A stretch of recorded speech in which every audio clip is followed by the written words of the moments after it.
Oui, bienvenue sur la chaîne du Looping Show Game les amis, j'espère que vous avez la pêche, la banane, tout ce qui va avec les amis, j'espère que vous vous portez bien, c'est moi-même le casse, on revient une fois de plus, alors attendez je vais bouger un peu le mic, voilà, on va avancer un peu, voilà, on revient sur la chaîne du Looping Show Game, je reviens aujourd'hui pour vous parler de la raison pour laquelle, comme vous avez pu voir, vous allez le voir sur le titre, pour la raison pour laquelle le cinéma a complètement... Il a dégringolé, il a chuté, je dirais, depuis presque 15 ans maintenant, à peu près une quinzaine d'années, voire plus même, mais à peu près 15 ans, non, 15 ans. Donc voilà, donc du coup, je vais faire comme d'habitude un disclaimer, hein, obligé, obligé de faire un petit disclaimer les amis. Donc, cette vidéo, je la fais, moi, je ne suis... absolument personne. C'est-à-dire, quand je dis je suis absolument personne, bien sûr, oui, je suis une personne lambda, je suis juste un amateur de cinéma, je ne suis pas un expert, je ne suis pas payé pour ça, etc. C'est par pur plaisir et par envie d'échanger avec vous, les amis, que je fais cette vidéo. Donc, bien sûr, n'hésitez pas à commenter, bien sûr, dans le respect, bien sûr. Parce que voilà, de toute façon, s'il y a des mauvais commentaires, je les enlèverai de toute façon. Mais bon, voilà, il n'y a pas de raison. De toute façon, je sais très bien que vous allez être cool, qu'on va être cool. Moi, je suis un gars cool. Donc, tout va se passer de manière cool. On va rester cool comme Fonzie. Bref. Donc, première des choses, donc, la raison... Je vais essayer de faire une vidéo j'espère parce que je dirais que j'ai tendance à m'étaler. Donc, je vais tout faire, parce que je la fais one shot. Donc, si jamais je bafouille, si jamais il y a des petits trucs comme ça, voilà, c'est pas grave, c'est la vie, c'est comme ça. Je préfère vous montrer qui je suis comme ça, de manière intégrale, comme ça, sans cutter toutes les 5 secondes d'une vidéo. Ça sert à... Enfin, ça, oui, ça peut servir au montage, mais bon, moi je préfère, quitte à m'étaler, je vais m'étaler, mais je vais essayer d'être le plus clair possible. En fait, il y a toute une... on a eu une ribambelle de producteurs, de scénaristes, je pense aussi même au niveau des costumiers, tout ce qui tourne autour de la réalisation d'un film. En fait, on a eu une ribambelle bon, je pense qu'ils sont plus ou moins potes. Après, je connais pas leur vie parce que je me suis pas assez intéressé à ça. Mais voilà, les Scorsese, les James Cameron, les George Lucas, etc. Les gros producteurs qui ont fait donc les Star Wars, etc. Tous les blockbusters qu'on connaît aujourd'hui. Bon, ils arrivent un peu à épuisement parce que c'est vrai qu'ils ont peut-être donné le meilleur d'eux-mêmes dans les années 70, 80, 90. Et à l'heure actuelle, eh ben en fait, la raison principale pour laquelle le cinéma, l'une des raisons principales, parce qu'il y en a plusieurs, mais moi je dirais la principale, c'est que ces personnes-là, malheureusement, elles ont donné, je pense, l'essence de ce qu'elles avaient pour donner le meilleur d'eux-mêmes. Donc ça a donné des Jurassic Park, le premier, je parle, qui est excellent. J'en ai parlé encore hier avec un ami où on disait, voilà, la différence avec maintenant, c'est que maintenant il n'y a que du CGI, comme dans Marvel, à toute patate et tout ça. Même si je suis fan, un inconditionnel de Marvel. Je lisais les BD avec mon grand frère, il les a passés. Moi aussi, j'allais chez des potes qui étaient fans, donc etc., etc. Voilà. Donc, il faut savoir que moi, je suis de la génération Club Dorothée, hein. Même Récréa 2. Donc, pour vous dire, je parais jeune comme ça, mais je suis pas si jeune que ça. Donc, voilà. Le problème, c'est que ils arrivent... Malheureusement, tous ces grands producteurs qu'on a connus, enfin qu'on connaît, qui sont là, encore, mais c'est un peu, on sent un peu la fin, vous voyez, quand on voit ce que fait James Cameron maintenant, même si j'ai quand même apprécié le Dark Fate, mais le problème, je l'ai apprécié parce qu'il y a tellement de daubes à côté, en fait, c'est ça que je voulais préciser par rapport à ma vidéo d'avant où j'ai dit comme ça, parce que moi je suis quelqu'un que je vous dis, je fais one shot les vidéos, et quand j'ai regardé, j'ai dit putain, j'ai dit qu'il était excellent le film. Et après quand j'ai réfléchi, je me suis dit ah ouais bon, le film il est bien, il y en a qui disent ouais c'est de la merde, nanana. Mais les gens, bon de toute façon les gens en France, de toute façon, faut dire un truc qui, voilà en France, de toute façon on aime bien se plaindre. Il faut dire ce qui est, on est en France, on aime bien se plaindre. Mais je veux dire, les gens qui disent que Dark Fate c'est de la merde, moi je voudrais bien les voir derrière une caméra pour faire la suite du Terminator 2. Est-ce qu'il ferait mieux que ce qu'a fait James Cameron? Moi c'est la question que je me pose. Est-ce qu'il ferait mieux ces gens-là qui critiquent à longueur de journée tout, ouais, avant c'était mieux, nanana. Moi aussi je suis d'accord. Moi je suis totalement d'accord. Je donne simplement mon avis. Mais est-ce que vous êtes d'accord, les amis, que mettez quelqu'un qui critique James Cameron, même si il a fait mieux avant, bah, il était plus jeune, il avait des idées plus fraîches. Et là, il est en fin de carrière. Ça sent la fin de carrière. Ça, c'est clair. C'est clair que le Dark Fate, je l'ai dit dans la vidéo en plus, il est clairement en dessous du Terminator 2. Clairement, Terminator 2, c'est pour moi, c'est l'un des plus beaux films dans le grain, oh là là, c'est tout ce qui est action, enfin, en termes d'action, la manière dont c'est filmé, les Hasta la Vista Baby, les répliques, c'est des répliques qui sont devenues des répliques cultes. Donc, dans le 1, il n'y avait pas de réplique vraiment culte, mais le 1 est pour son côté gore, ténébreux, Terminator 1, voilà. C'est comme les Robocop. Moi, je kiffe Robocop. Mais Robocop 3, wow, fallait pas le faire. C'est quoi ces trucs avec des ailes? On dirait c'est quoi? C'est un robot pigeon, quoi. Le mec, il a des ailes, c'est Robocop. En plus, ça se passe dans, enfin, je sais pas, regardez-le si vous l'avez pas vu, parce que moi, j'ai mis du temps avant de le voir, ce film. Parce qu'il faut savoir qu'à l'époque, si t'avais pas Magnétoscope, moi j'avais même pas, je vous dis la vérité, c'était, comme on dit, la hesse. Ça veut dire c'était la misère. Ça veut dire j'avais pas à la maison, nous on n'avait pas nos magnétoscopes. On avait un poste, on écoutait Michael Jackson avec mes grands frères, mes grandes sœurs. Je vous dis, moi je suis un mec des années 80, 90. Je suis né en 80, mais bon bref, je suis né en 79, voilà. Pour vous dire ma date de naissance, je suis né en 79. Donc vous voyez, 79, 2019, j'ai fait quand même de la route. Mais c'est pas bon, je suis pas vieux, je suis pas jeune, je suis pas vieux. Mais pour vous dire, à l'époque, moi je me rappelle, ma mère elle avait pas une télé en noir et blanc, elle avait une télé couleur, mais c'était les premières télé couleurs, je crois. Tubes cathodiques, etc. J'ai connu les tubes cathodiques, j'ai connu les VHS, j'ai connu les cassettes avec le crayon là, vous savez, clac, clac, tu tournes, t'essaies de rembobiner la cassette parce que ton Walkman il a bouffé la cassette, t'es là, t'as la rage et tout, tu vois là. Les années 90, mon pote, le Club Dorothée, Récréa 2. Voilà, mes chaussettes rouges et jaunes à petits pois. Donc, voilà, moi je suis de cette génération-là. Donc nous, on a vu toute l'évolution de jeux vidéo. Parce que voilà, je vais parler aussi de jeux vidéo. Je vais faire le parallèle avec comme les films la Ready Player One. Là, qu'est-ce que c'est vrai que c'est une grosse daube. Pour moi, il y en a qui me disent, oh, ça, il y a plein de références, c'est cool. Mais les musiques pop, techno pop, voilà, truc. Encore, qu'est-ce que c'est daube. Pour moi, Ready Player One, j'ai cru que j'allais vomir par les oreilles, les amis. J'ai cru que j'allais vomir par les oreilles. La musique, juste la musique, c'est le Doliprane, il faut le prendre, il faut se l'injecter par intraveineuse. Vous voyez ce que je veux dire? Donc, c'est des films qui cassent la tête. Si vous regardez ce film, vous pouvez terminer aux urgences. Je vous le dis. Après, moi, c'est mon simple avis.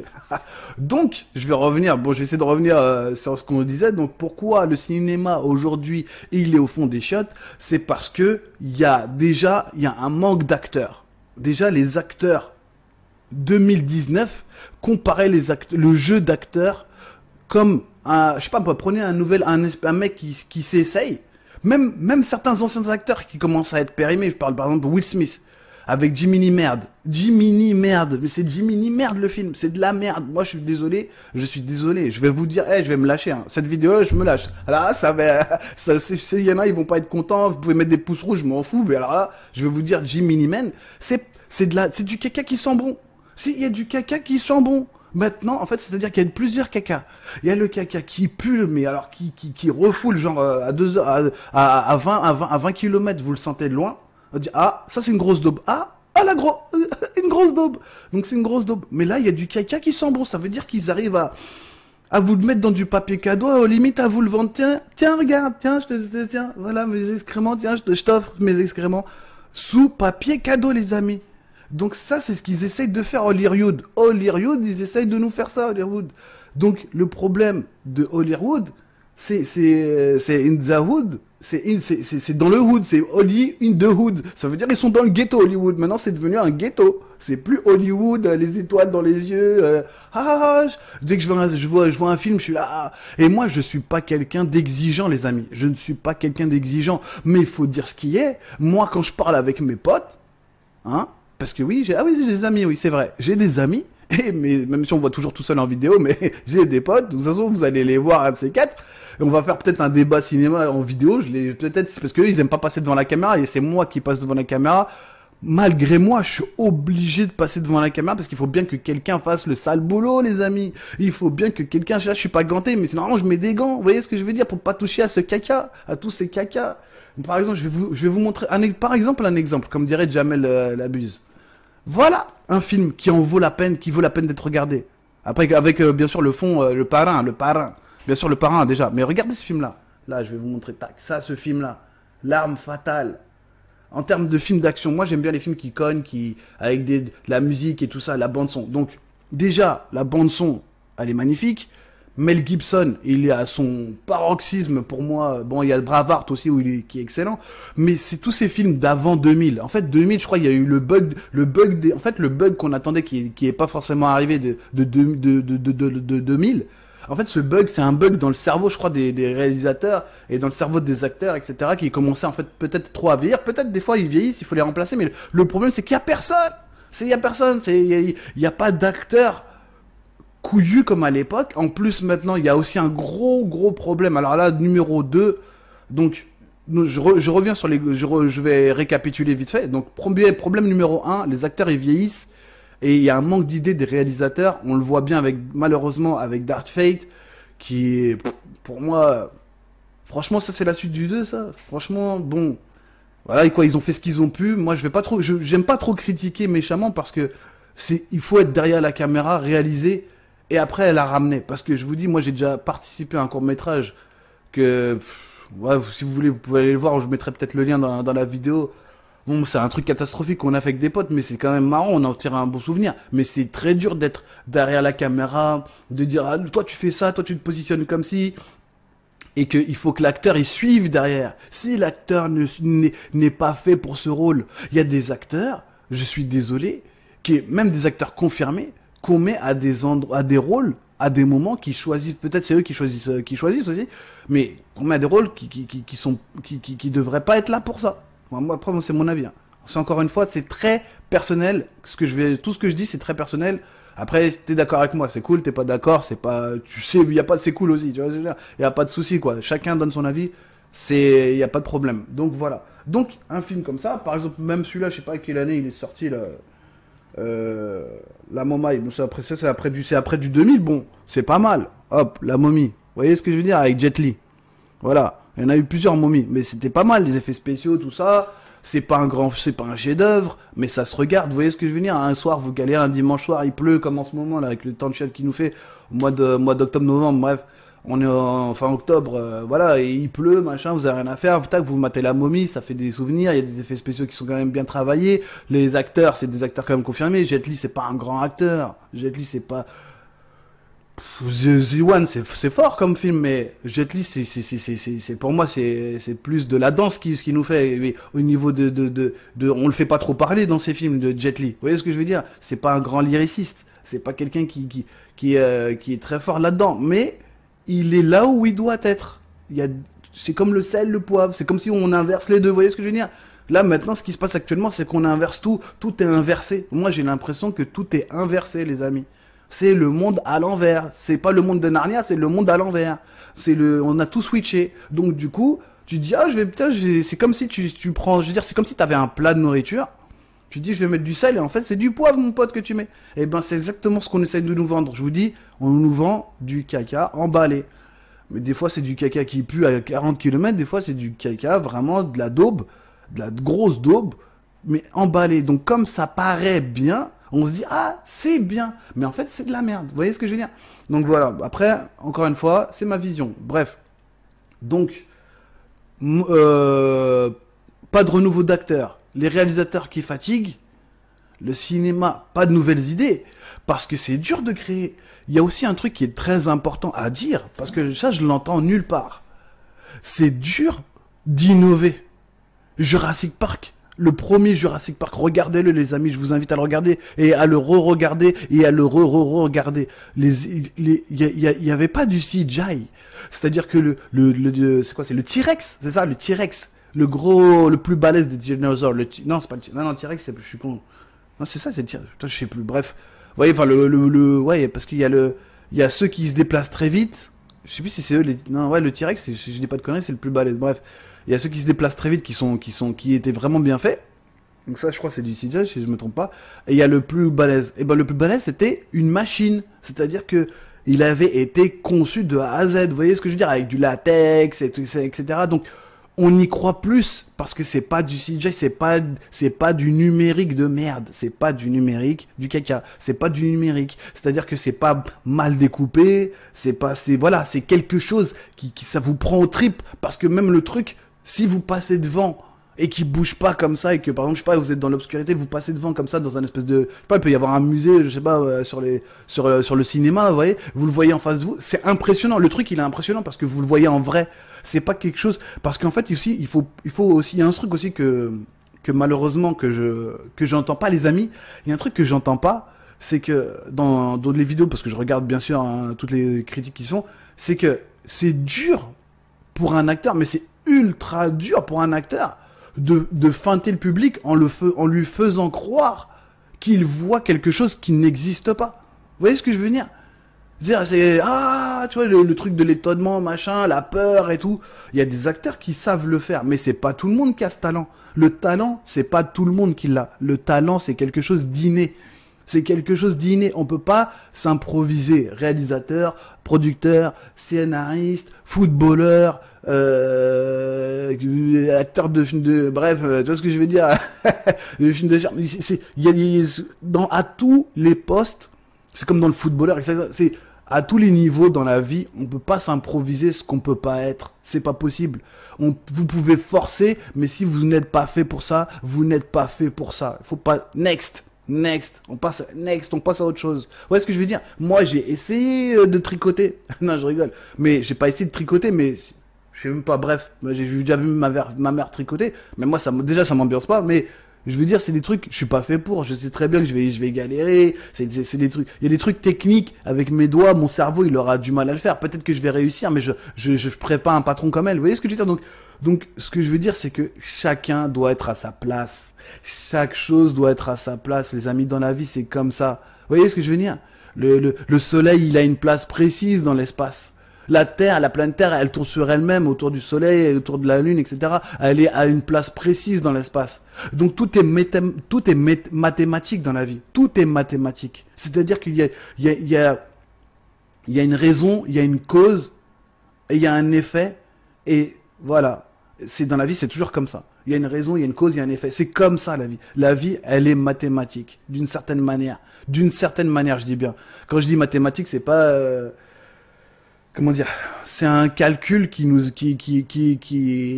est créé par bon bref, après je vais partir dans des délires, mais c'est la vie, elle est comme ça. Donc si vous voulez, ce qui découle de la vie, c'est la création de certains réalisateurs, etc.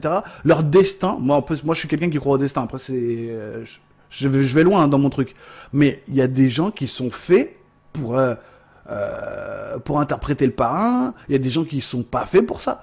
Parce qu'ils n'ont pas la gueule. Parce qu'ils n'ont pas le vécu. Ah oui, très important. Très important, les amis.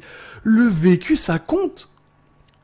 En fait, moi, je vais vous raconter une petite histoire. Une petite anecdote. J'ai un ami, il s'appelle Marco. Marco, c'est un ami, moi, bref, qui est d'origine du Maghreb, du Maroc, bref, etc. Bref, mais ça, c'est un enfant qui est bon, il a un vécu assez spécial. Bref, sa mère, elle est américaine. Donc c'est lui le premier gars qui m'a ramené une paire de Jordan. Donc c'est cool, des States, et qui regardait beaucoup de films américains. Par exemple, lui il m'a montré en VHS les Tortues Ninja, le premier Tortue Ninja, je l'ai vu en VHS chez ce mec-là. Et c'était incroyable de le voir en anglais, en VHS, etc. Vous voyez ce que je veux dire pour l'époque? C'est-à-dire que moi je l'ai vu malheureusement, non, heureusement je l'ai vu pour moi, malheureusement pour les Français, mais moi je l'avais vu en avance ce film-là. Vous voyez, c'était mortel de le voir en anglais et tout ça. Moi, j'étais trop hypé de voir les Tortues Ninja. Et c'était du latex, c'était des déguisements. Il y avait pas de CGI, il y avait pas, c'est pas des Tortues Ninja imaginaires. Quand on regarde les Tortues Ninja qu'ils ont fait en 2000, je sais pas quoi là, c'était pas mal.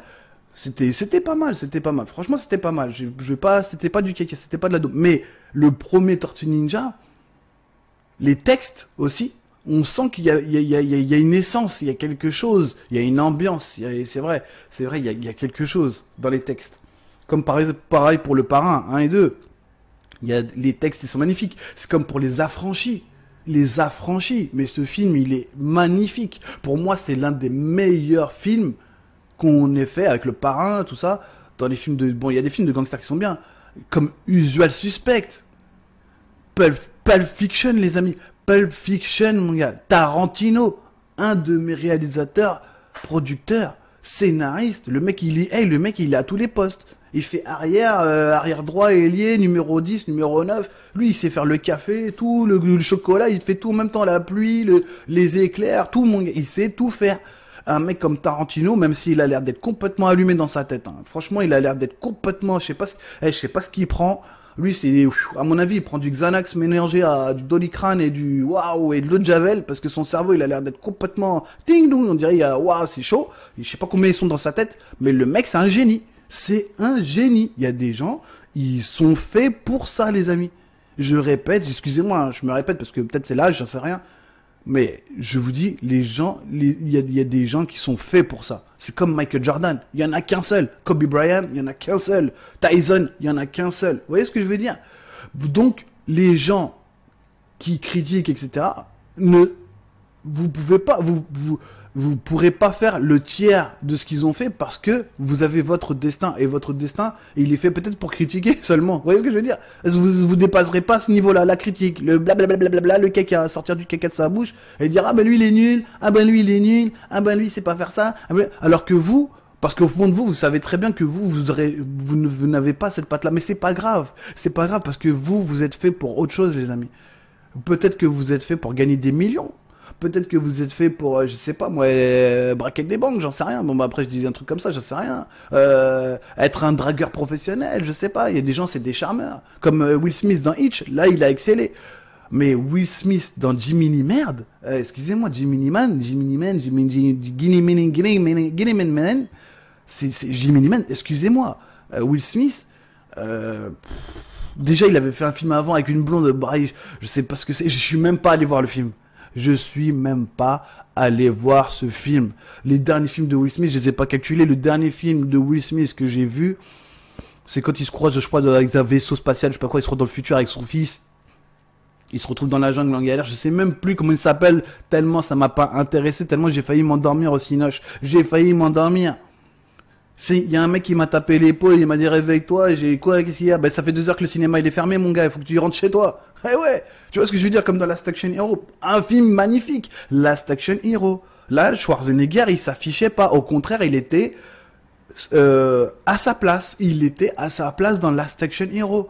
Les Gremlins, les Goblins, les Gremlins 1 et 2, magnifique les Gremlins 1 et 2, c'est des chefs-d'œuvre. Je me rappelle pas malheureusement le nom des acteurs parce que voilà, je vous dis, je suis pas un expert au niveau du cinéma, mais je vous donne mon ressenti dans les Gremlins 1 et 2. Je veux dire, surtout le 2, il était bien aussi. Ouais, les deux ils sont bien. Franchement, les deux sont bien, mais je préfère quand même le 1. Mais les Gremlins 1, c'est des films. Il y avait pas du CGI. Et pourtant, c'est des films cultes. Je vous dis, L'Arme Fatale. Là, en termes d'action, le Terminator 1, 2, Robocop 1 et 2. Les répliques dans ce film, quand l'autre qui est complètement shooté là, dans le 2, là, comment il s'appelle? Ah là là, lui aussi j'oublie son nom, le grand méchant même dans le 1, Clarence Bodicker. Quand il dit au mec, il y a le match des tigres, nanana, t'emporte pas et tout ça, tu vois, qui met la pression à un mec, à un revendeur, etc. Parce qu'ils sont, voilà. Et aussi, il y a aussi un gros problème, on va y venir. Ce qui va pas aujourd'hui aussi par rapport au cinéma. Pourquoi le cinéma il est au fond des chiottes? C'est parce que il y a la censure aussi, les amis. C'est parce qu'à l'époque des séries comme les séries où il y avait Charles Bronson, etc. Les films comme Mon nom et personne, etc. Ça s'insultait à tout va. Mais moi, je pense que les insultes, c'est important parce que ça donne du relief à un film. Ça rend le film plus couillu. Ça rend le film plus couillu, les insultes. Les insultes, elles ont leur raison d'exister. Sinon, ça n'existerait pas. On dirait, oui, t'es pas beau. Mais, je veux dire, entre quelqu'un qui dit t'es pas beau et t'es un enfoiré, etc. Enfin, vous voyez ce que je veux dire? J'ai pas envie d'insulter parce que c'est pas le but de cette vidéo, mais, vous voyez, quand un mec, il dit, ouais, il sort son gun, oh, fuck, vous voyez ce que je veux dire? Dans un film américain, quand le mec il braque et tout, what the fuck, comme dans Menace to Society. Ça, c'est un film. Menace to Society. Voilà. Même si voilà, il y a des, voilà, Training Day. Ça, Training Day, c'est le film où, oh là là, Denzel. Il excelle, Denzel, dans Training Day. Ça, c'est un film d'action. Et c'est un film qui vous prend aux tripes. Parce qu'il n'y a pas de non-stop de l'action. Mais c'est des leçons de vie. C'est des leçons de vie, les amis. Le cinéma m'a fait gamberger. Il m'a fait comprendre des choses de la vie. Sur les femmes. Sur les femmes. Sur, je sais pas moi, sur l'actualité. Quand je suis parti voir Bullet for Columbine, etc., sur l'actualité, sur le monde, comment le monde tourne, comment... Il y a un truc aussi qui est très important. Et ce qui est bien avec YouTube, c'est qu'on peut échanger, etc. Mais il y a un truc qui est très important. C'est que le cinéma, il vous donne des clés par rapport à la vie en général. Voilà pourquoi moi j'aime le cinéma. C'est parce que le cinéma, même si ça reste entre guillemets, du second degré, les amis. Ce que j'aime dans le cinéma, ce qui est trippant dans le cinéma, c'est qu'on peut se mettre à la place, bien sûr, du héros. Souvent, on a envie de se mettre à la place du héros. Et c'est quelque chose qui est censé nous faire aussi rêver, nous faire gamberger, nous faire comprendre des choses de la vie. Moi, j'ai compris des choses de la vie par les musiques, certaines musiques de cinéma. Et il y a certaines musiques aussi par la musique, par le sport. J'ai compris la vie par la musique, beaucoup par le sport, par mon éducation, par mon entourage. Mais mon entourage, il a eu à peu près la même éducation que moi, donc le soir à la maison, il regardait aussi des films français, les bronzés, les films classiques comme ça. Le cinéma français, pourquoi ça marche plus? Pourquoi ça marche pas? C'est comme, je vais faire une comparaison. Le cinéma hollywoodien ou français, la raison pour laquelle il ne fonctionne plus, c'est par exemple comme la musique rock'n'roll. Aujourd'hui, trouvez-moi un groupe comme Nirvana. Trouvez-moi un groupe comme Scorpion. Il y a que ces mecs-là qui sont là, qui ont l'âge de mon grand frère, voire plus vieux encore. Je veux dire, jusqu'à présent, même les petits de 12 ans, 14 ans, ils écoutent Aerosmith, ils écoutent Nirvana, parce qu'il y a rien, on n'a rien à leur proposer à l'heure actuelle. En tout cas, si vous connaissez, vous pouvez mettre en barre d'infos des groupes de rock qui déchirent, qui sont légendaires, comme Nirvana. Moi, j'en connais pas. Nirvana, années 90. Cherchez pas, les années 90. Nirvana. Qu'est-ce qu'il y a encore? Pearl Jam, les mecs, les groupes comme ça. Pourtant, vous voyez, j'écoute même pas du rock, j'écoute même pas du metal, j'écoute même pas du hard rock, mais je connais mes classiques. Metallica, mon gars, Metallica, Guns N' Roses, les mecs qui ont fait les bandes originales dans Terminator, etc. Quand t'as la musique avec l'autre, avec John Connor qui a du mal à démarrer le kick et qui a le T-1000 qui arrive et tout, Robert Patrick, un acteur comme ça qui fait le T-1000, il fait vraiment peur.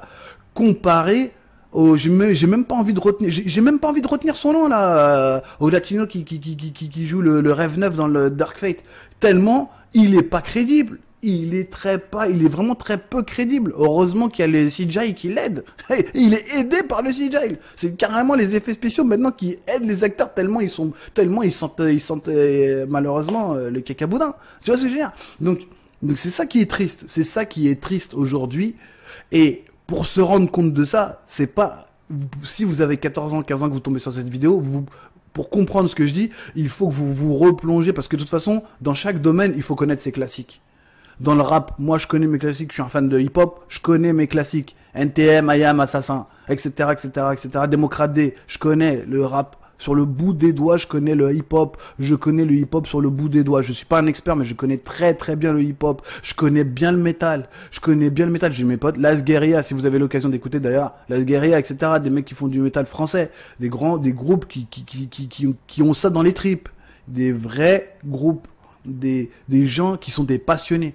Parce qu'aussi, le problème aussi des acteurs d'avant par rapport à maintenant, c'est que, En fait, pour revenir bah, tiens, à Marco, mon pote Marco et ça, c'est qu'il me disait, aux États-Unis, quand on recrute quelqu'un, c'est comme pour le hip-hop, c'est un peu pareil. Quand, à l'époque, quand tu perces, quand tu étais un acteur américain que tu perçais à l'époque, c'est que tu avais quelque chose qui rendait la pellicule magique. Vous voyez ce que je veux dire? Les Mel Gibson, les Bruce Willis, les mecs comme ça c'est des mecs, quel que soit le rôle que je vais jouer, le gars il va rentrer en transe et il va sublimer le rôle. Il va le porter le rôle tellement loin que tu te dis mais waouh, je vois pas quelqu'un d'autre qui aurait pu faire mieux que ce mec-là à ce moment-là dans l'arme fatale, ouais, que je dis pas l'arme fatale, piège de cristal. C'est tous ces films-là. Une journée en enfer, une nuit en enfer, une nuit en enfer. C'est un classique. Je vous invite à voir Une nuit en enfer, les amis, et à le revoir si vous connaissez déjà le film. C'est des classiques. Tarantino. Vous voyez ce que je veux dire? C'est Le Parrain, etc. Je vous dis, j'en ai plein comme ça. Il y en a plein des films magnifiques. Le Grand Bleu, le premier Taxi, il est pas mal. Il est pas mal. C'est pas un film excellent pour moi. Mais le premier Taxi, quand vous regardez les ils ont ramené un guest dans Taxi, c'est 3 ou 4 ou je sais pas quoi là. Tellement ils en ont fait plein, je sais même plus c'est lequel, c'est le 3 je crois. Ils nous ramènent de John Rambo là. Et ils nous ramènent ce mec là. Qu'est-ce que tu nous ramènes putain, excusez-moi, je suis désolé mais bref, qu'est-ce que tu nous ramènes? Un mec qui a fait des classiques. Il est parti s'afficher dans un film français pourri. Taxi 3 ou Taxi 2 ou Taxi... C'est Taxi 3 parce que Taxi 2 il y est pas dedans je me rappelle. Mais c'est Taxi 3 je crois. Voilà, ils ont ramené un guest américain, ça a flingué le film. Ça a flingué le film, on n'avait pas besoin de lui. Qui reste à faire ses Rambo. Maintenant il nous fait Rambo 46. Ah, le mec il a 60 piges, il peut pas courir. Il peut pas courir comme avant, c'est pas possible. C'est pas possible, même sous produit, c'est pas possible. Il peut pas faire ce qu'il a fait quand il avait 20 ans, 25 ans, et qu'il nous a fait Rambo 1. Le premier Rambo, il est magnifique. Moi je kiffe le premier Rambo. C'est un classique. Le premier Rambo, écoutez les textes, écoutez bien les textes quand il pète les plombs à la fin, etc., qu'il explique ce que le Vietnam a fait de lui. Vous voyez ce que je veux dire? Un espèce de sans-abri, un mec qui pète les plombs parce qu'il est traumatisé par ce qui s'est passé au Vietnam. Donc ça, c'est très important pour l'histoire des États-Unis. Donc au-delà du film, il y a toujours cette dimension politique qui est amenée, il y a une leçon de morale qui est amenée. Aujourd'hui, ça fait bang, bang, bang, bang, bang, bang, bang, ça bute dans tous les sens, c'est du McDonald's. Vous allez au McDo, on vous sert du film, du fast-food. Voilà, fast-food.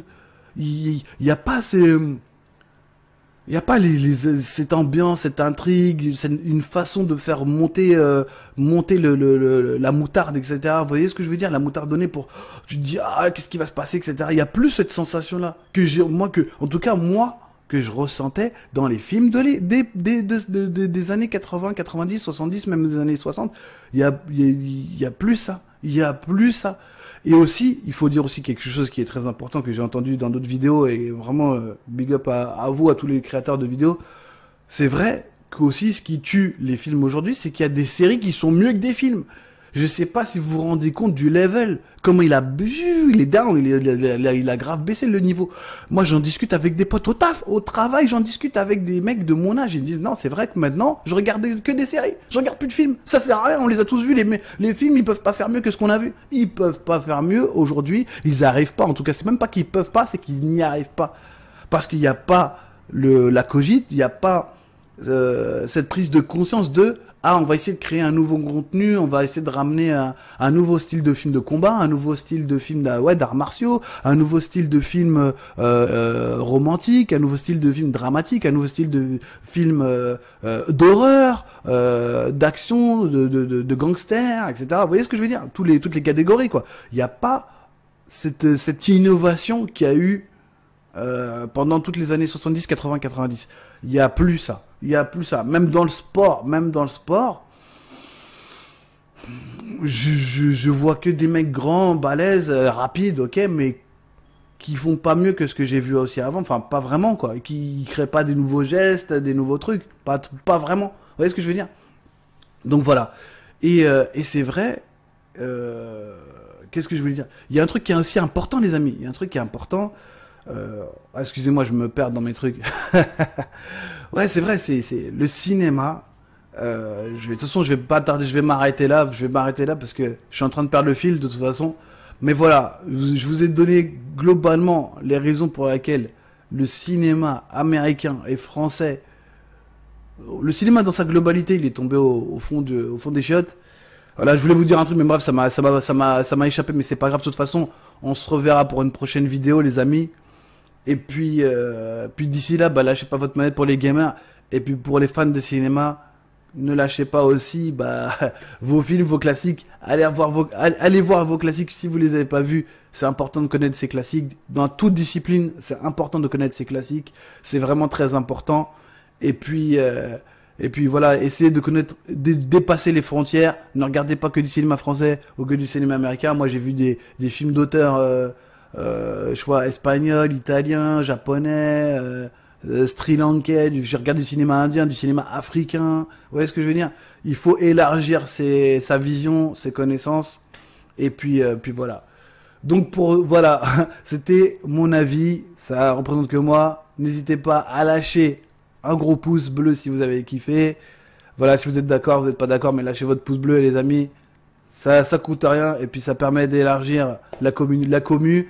Je suis super content, même si, comment dire, j'aurais ajouté d'autres choses par rapport à la vidéo de Darkfake qui a bien marché. Donc j'espère que celle-là va être encore au-dessus et on va continuer à monter des paliers.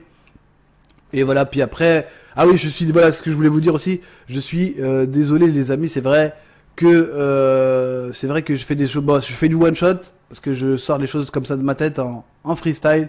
Mais bien sûr, après on va élever le niveau. Il y aura du fond vert, il y aura des cuts, il y aura de la musique, il y aura tout ça. Voilà, mais c'est parce qu'en fait j'ai pas encore. Bah n'hésitez pas aussi en dessous là de pianoter. Et si vous avez des logiciels sympas de ça, de montage, pas cher, etc. Parce qu'en fait j'avais un logiciel. Mais je sais pas pourquoi, je sais pas, il déconne en tout cas sur, je crois, Windows 10. Voilà, encore un autre truc. Windows 7 c'était bien. Dès qu'on est passé au Windows 10, il fait des mises à jour tout le temps mon PC. Et je sais pas, on dirait il pète les plombs. Voilà, c'est encore un Windows de merde. En plus, bon bref, c'est encore un autre truc. Bref, je vais pas m'étaler. Parce que là, je me suis quand même pas mal étalé. La vidéo, elle est assez longue. J'espère que vous allez la regarder jusqu'au bout. Et je vous dis, big up à vous. Lâchez votre pouce bleu. C'est cool. N'hésitez pas à commenter, à activer la cloche. Vous allez avoir pas mal de vidéos. On va mettre des vidéos aussi. Bientôt, en plus, je chope la fibre. Donc, ça va être cool. On va pouvoir faire du live. Donc, on va pouvoir échanger en live et tout bientôt. Pour ça, maintenant, tant que je suis en ADSL, pour l'instant, je fais pas le fou.